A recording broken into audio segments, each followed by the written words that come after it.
Recipe ನೋಡಕತ್ತಂತ ಎಲ್ಲ ನನ್ನ ಅಕ್ಕ ತಂಗಿಯರಿಗೂ ನಿಮ್ಮ ಮನೆ ಮಗಳಾದ ಲಕ್ಷ್ಮಿ ಆರ್ ಮಾಡುವ ನಮಸ್ಕಾರಗಳು ಫ್ರೆಂಡ್ಸ್. ಇವತ್ತಿನ ರೆಸಿಪಿ ಏನು ತೊಗೊಂಬಂದಿನಿ ಅಂದ್ರೆ ಮ್ಯಾಂಗೋ ಮಿಲ್ಕ್ ಶೇಕ್ ಮಾಡೋದು ಹೇಳ್ಕೊಡ್ತೀನಿ, ನೋಡ್ಕೊಂಡು ಬನ್ನಿ. 2 ಮಾವಿನ ಹಣ್ಣು ತೊಗೊಂಡಿನಿ, ಆಮೇಲೆ 1 ಕಪ್ ಹಾಲು, ಆಮೇಲೆ ಏಲಕ್ಕಿ ಪೌಡರ್, ಆಮೇಲೆ ಡ್ರೈ ಫ್ರೂಟ್ಸು, ಆಮೇಲೆ ಒಂದು ಸ್ವಲ್ಪ ಸಕ್ಕರೆ. ಈಗ ಏನು ಮಾಡೋದಂದ್ರೆ ಇವು ಸಣ್ಣದಾಗಿ ಕಟ್ ಮಾಡ್ಕೊಳ್ಳೋಣ.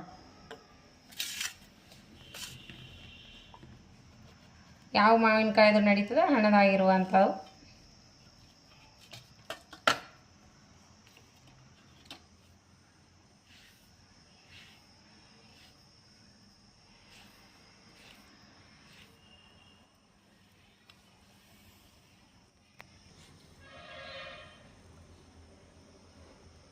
ಈ ರೀತಿ ಬಿಡಿಸ್ಕೊಳ್ಳಿ.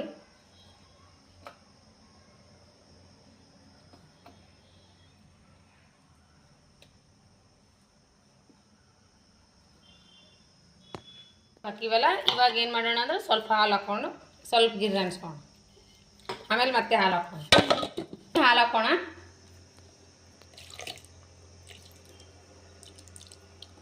ಆಮೇಲೆ ಏಲಕ್ಕಿ ಪೌಡ್ರು, ಆಮೇಲೆ 2 ಸ್ಪೂನ್ ಸಕ್ಕರೆ, 2 ಇಂದ 3. ಮಾವಿನಕಾಯಿ ಸ್ವೀಟ್ ಇರ್ತಾವೆ ನೋಡಿಬಿಟ್ಟು ಹಾಕಬೇಕು.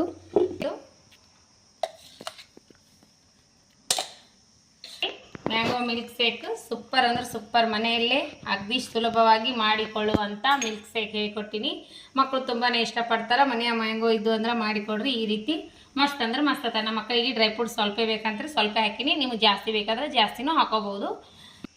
ಸೂಪರ ಮ್ಯಾಂಗೋ ಜ್ಯೂಸು ಸೂಪರ್ ಅಂತ ನೋಡ್ರಿ. ಅವನಿಗೆ ಮಕ್ಕಳಿಗೆ ತುಂಬಾನೇ ಇಷ್ಟ ಆಗುತ್ತೆ ನೋಡ್ರಿ ಮ್ಯಾಂಗೋ ಜ್ಯೂಸು. ಮನೆಯಲ್ಲೇ ಮಾಡಿಕೊಡಿ, ಸುಲಭವಾಗಿ ಸುಲಭನೇ ಐತಿ. ನೀವು ಮಾಡಿಕೊಂಡು ಕುಡೀರಿ. ಇಷ್ಟ ಆಗಿತ್ತಂದ್ರೆ ಲೈಕ್ ಮಾಡಿರಿ, ಶೇರ್ ಮಾಡಿರಿ, ಸಬ್ಸ್ಕ್ರೈಬ್ ಆಗ್ರಿ. ನಾವು ಟೇಸ್ಟ್ ಮಾಡೋಣ ಬನ್ನಿ. ಸೂಪರ್ ಆಗ್ಯದ.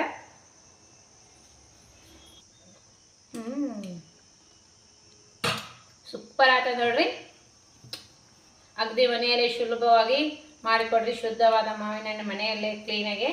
ನೀವು ಅಂಗಡಿಗೆ ಹೋಗಿ ಮಾಡ್ಕೊಂಡು ಕುಡಿಯೋದಕ್ಕಿಂತ ಮನೆಗೆ ಮಾಡ್ಕೊರಿ. ಇಷ್ಟ ಆಯ್ತಂದ್ರೆ ಲೈಕ್ ಮಾಡಿರಿ, ಶೇರ್ ಮಾಡಿರಿ. ಇನ್ನು ಯಾರೆಲ್ಲ ಸಬ್ಸ್ಕ್ರೈಬ್ ಆಗಿಲ್ಲ ಪಕ್ಕದಲ್ಲಿರೋ ಬೆಲ್ ಬಟನ್ ಪ್ರೆಸ್ ಮಾಡಿರಿ, ನೀವು ಸಬ್ಸ್ಕ್ರೈಬ್ ಆಗ್ತೀರಿ. ನಾ ಹಾಕುವಂಥ ರೆಸಿಪಿಗಳ ನೋಟಿಫಿಕೇಶನ್ ಬರ್ತದೆ, ನೀವು ತಕ್ಷಣ ನೋಡ್ಬೋದು. ಮತ್ತೆ ಮುಂದಿನ ರೆಸಿಪಿಯಲ್ಲಿ ಸಿಗೋಣ. ಯಾರೆಲ್ಲ ನನ್ನ ರೆಸಿಪಿ ತಪ್ಪದೇ ನೋಡ್ತೀರಿ ಅವರಿಗೆಲ್ಲ ತುಂಬು ಹೃದಯದ ಧನ್ಯವಾದಗಳು ಫ್ರೆಂಡ್ಸ್. ಮತ್ತೆ ಮುಂದಿನ ರೆಸಿಪಿಯಲ್ಲಿ ಸಿಗೋಣ. ನಮಸ್ಕಾರ, ಬಾಯ್.